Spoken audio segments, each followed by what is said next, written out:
Welcome to another episode of Mike Reads. Today we'll be continuing our series on Adam Smith's The Wealth of Nations with our second read in Book 5, Chapter 2, Part 2.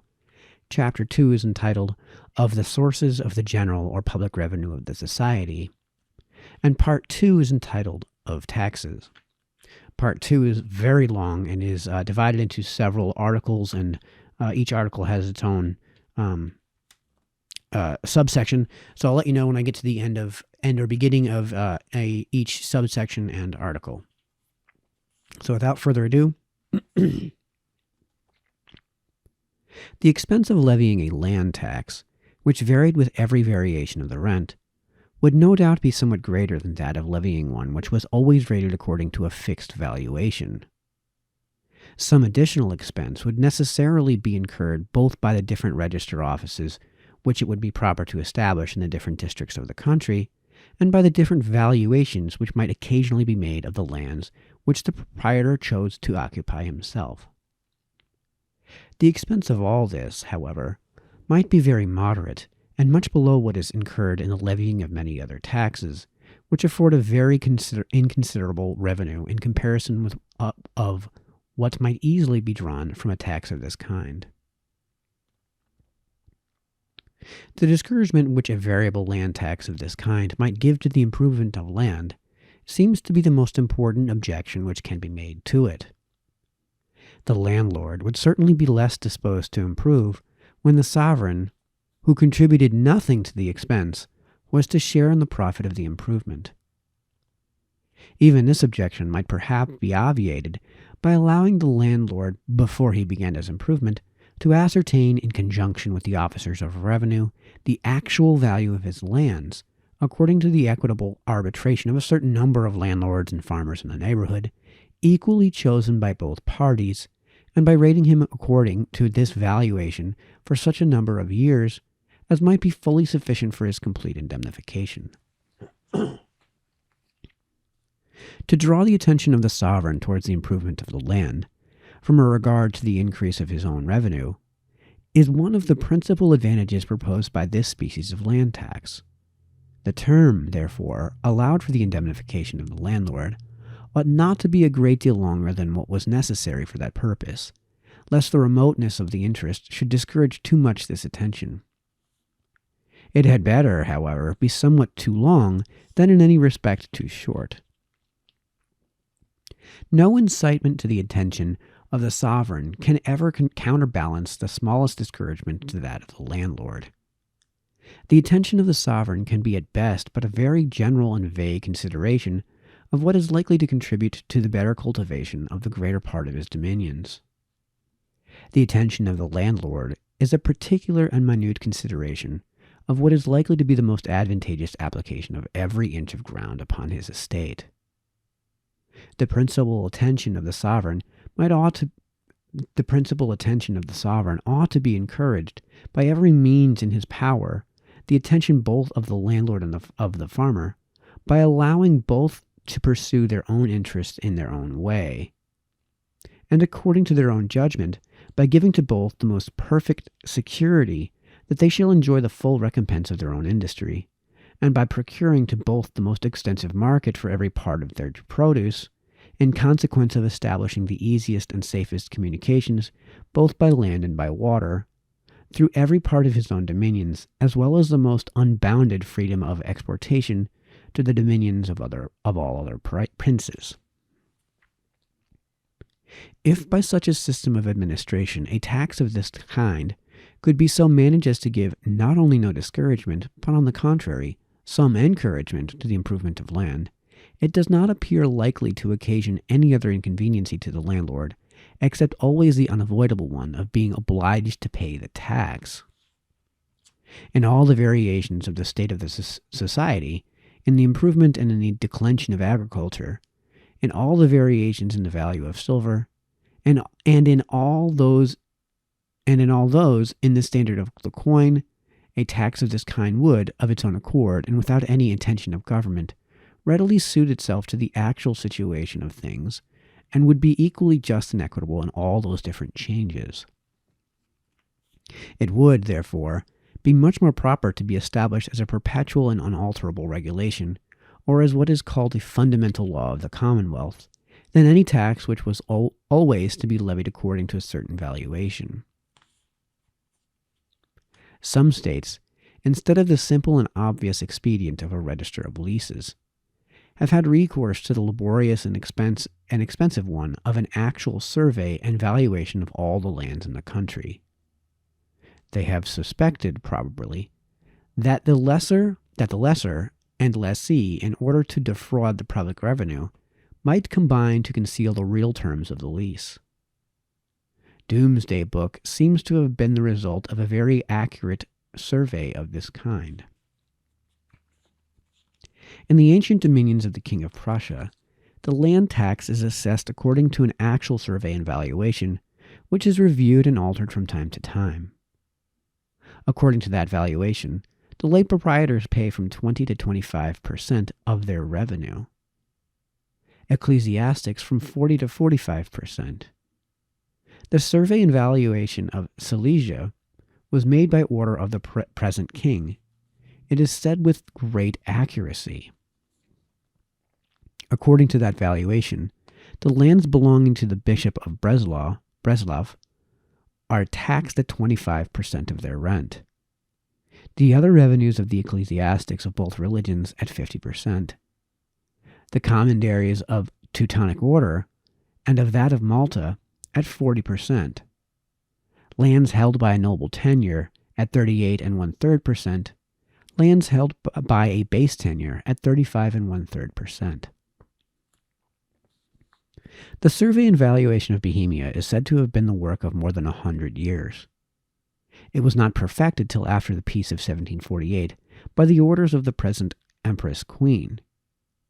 The survey of the Duchy of Milan, which was begun in the time of Charles VI, was not perfected till after 1760. It is esteemed one of the most accurate that has ever been made. The survey of Savoy and of Piedmont was executed under the orders of the late King of Sardinia.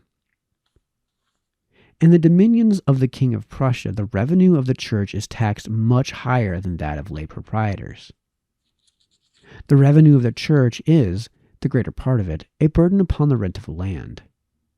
It seldom happens that any part of it is applied towards the improvement of land, or is so employed as to contribute in any respect towards increasing the revenue of the great body of the people.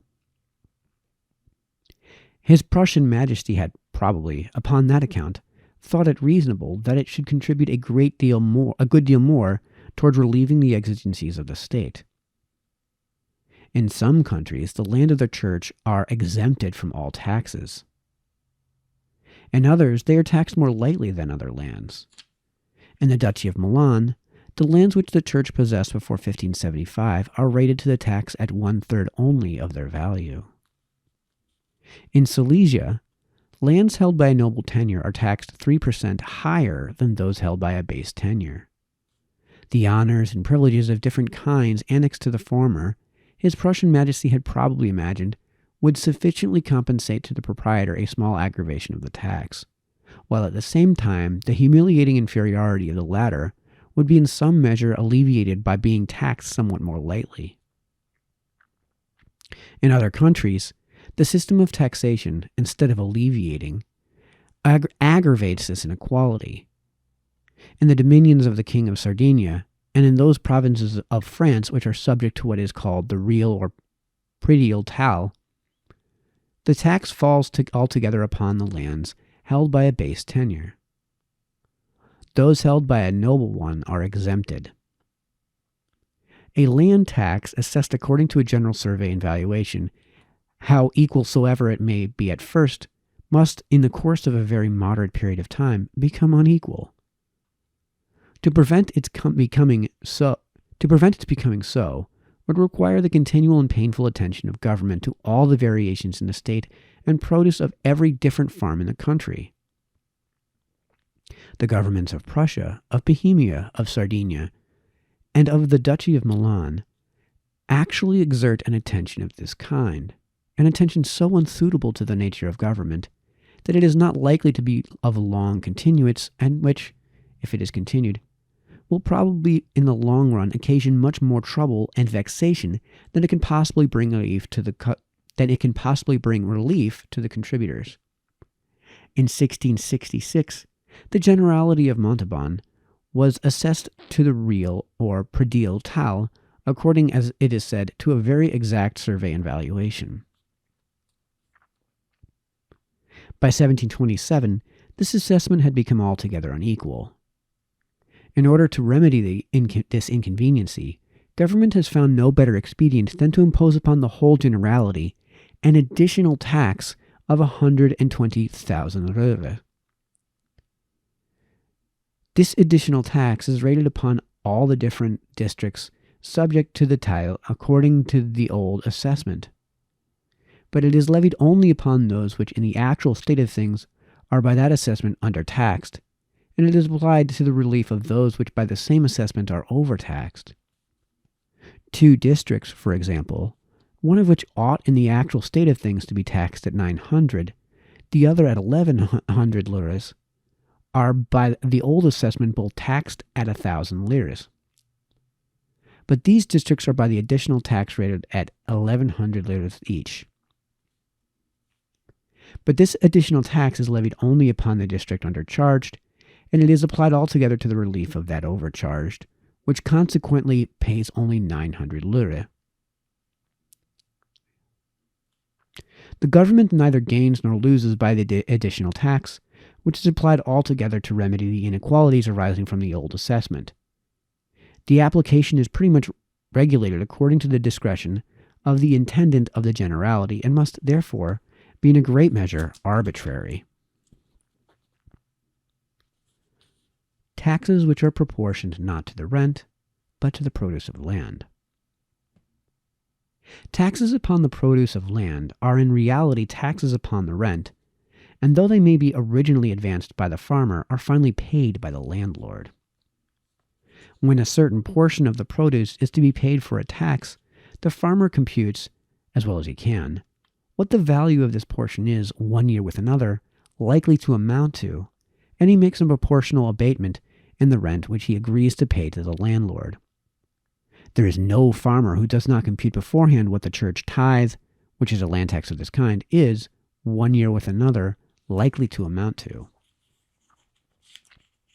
The tithe and every other land tax of this kind, under the appearance of perfect equality, are very unequal taxes. A certain portion of the produce being, in different situations, equivalent to a very different portion of the rent. In some very rich lands, the produce is so great that the 1/2 of it is fully sufficient to replace to the farmer his capital employed in cultivation, together with the ordinary profits of farming stock in the neighborhood. The other half, or what comes to the same thing, the valuation of the other half, he could afford to pay as rent to the landlord if there was no tithe. But if 1/10 of the produce is taken from him in the way of tithe, he must require an abatement of the 1/5 part of his rent, otherwise he cannot get back his capital with the ordinary profit. In this case, the rent of the landlord, instead of amounting to 1/2 or 5/10 of the whole produce, will amount only to 4/10 of it. In poorer lands, on the contrary, the produce is sometimes so small, and the expense of cultivation so great, that it requires 4/5 of the whole produce to replace the farmer his capital with the ordinary profit. In this case, though there was no tithe, the rent of the landlord could amount to no more than 1/5 or 2/10 of the whole produce. But if the farmer pays 1/10 of the produce in the way of tithe, he must require an equal abatement of the rent of the landlord, which will thus be reduced to 1/10 only of the whole produce. Upon the rent of rich lands, the tithe may sometimes be a tax of no more than 1/5 part, or 4 shillings in the pound, whereas upon that of poorer lands, it may sometimes be a tax of 1/2, or of 10 shillings in the pound. The tithe, as it is frequently a very unequal tax upon the rent, so it is always a great discouragement both to the improvements of the landlord and to the cultivation of the farmer.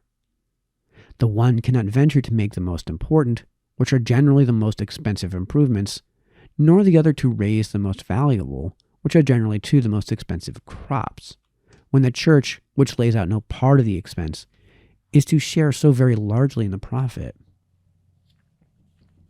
The cultivation of matter was for a long time confined by the tithe to the United Provinces, which, being Presbyterian countries, and upon that account exempted from this destructive tax, enjoyed a sort of monopoly of that useful dying drug against the rest of Europe. The late attempts to introduce the culture of this plant into England have been made only in consequence of the statute which enacted that 5 shillings an acre should be received in lieu of all manner of tithe upon matter. As through the greater part of Europe, the Church, so in many different countries of Asia, the state is principally supported by a land tax, proportioned not to the rent, but to the produce of the land. In China, the principal revenue of the sovereign consists in a 10th part of the produce of all the lands of the empire.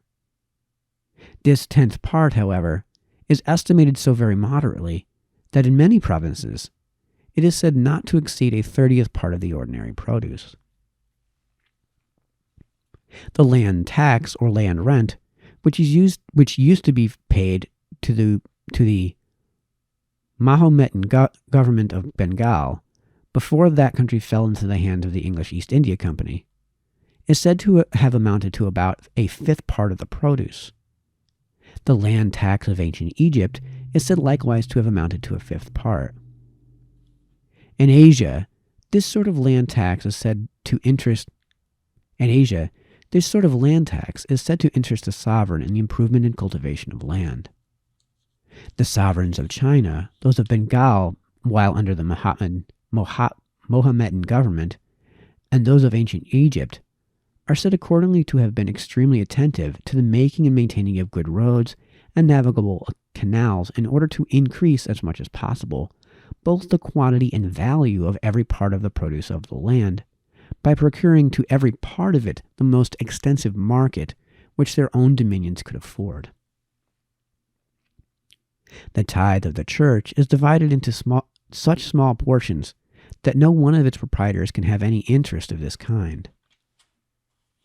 The parsons of a parish could never find his account in the making a road or canal to a distant part of the country in order to extend the market for the produce of his own particular parish.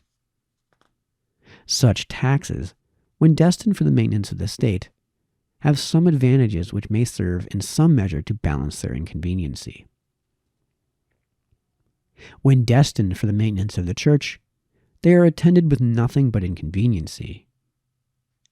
Taxes upon the produce of land may be levied either in kind or in according to a certain valuation in money. The parson of a parish, or a gentleman of small fortune who lives upon his estate, may sometimes, perhaps, find some advantage in receiving the one his tithe and the other his rent in kind. The quantity to be collected and the district within which it is to be collected are so small that they both can oversee with their own eyes the collection and disposal of every part of what is due to them. A gentleman of great fortune who lived in the capital wouldn't be in danger of suffering much by the neglect, and more by the fraud of his factors and agents, if the rents of an estate in a distant province were to be paid to him in this manner. The loss of the sovereign, from the abuse and depredation of his tax gatherers, would necessarily be much greater. The servants of the most careless private persons are, perhaps, more under the eye of their master than those of the most careful prince, and a public revenue, which was paid in kind, would suffer so much from the mismanagement of the collectors that a very small part of what was levied upon the people would ever arrive at the treasury of the prince. Some part of the public revenue of China, however, is said to be paid in this manner. The mandarins and other tax gatherers will, no doubt, find their advantage in continuing the practice of a payment which is so much more liable to abuse than any payment in history. A tax upon the produce of land which is levied in money may be levied either according to a valuation which varies with all the variations of the market price, or according to a fixed valuation, a bushel of wheat, for example, being always valued at one and the same money price, whatever may be the state of the market. The produce of a tax levied in a former way will vary only according to the variations in the real produce of the land, according to the improvement or neglect of cultivation. The produce of a tax levied in the latter way will vary not only according to those variations in the produce of the land, but according to both those in the value of the precious metals and those in the quantity of those metals which is at different times contained in coin of the same denomination. The produce of the former will always bear the same proportion to the value of the real produce of the land. The produce of the latter may, at different times, bear very different proportions to that value. When instead either of a certain portion of the produce of land or of the price of a certain portion, a certain sum of money is to be paid in full compensation for all tax or tithe, the tax becomes in this case exactly of the same nature with the land tax of England. It neither rises nor falls with the rent of the land. It neither encourages nor discourages improvement. The tithe in the greater part of those parishes which pay what is called a modus in lieu of all their tithe is a tax of this kind. During the Mohammedan governments of Bengal, instead of the payment in kind of the fifth part of the produce, a modus, and it is said, a very moderate one, was established in the greater part of the districts or zamindaries of the country. Some of the servants of the East India Company, under pretense of restoring the public revenue to its proper value, have, in some provinces, exchanged this modus for a payment in kind.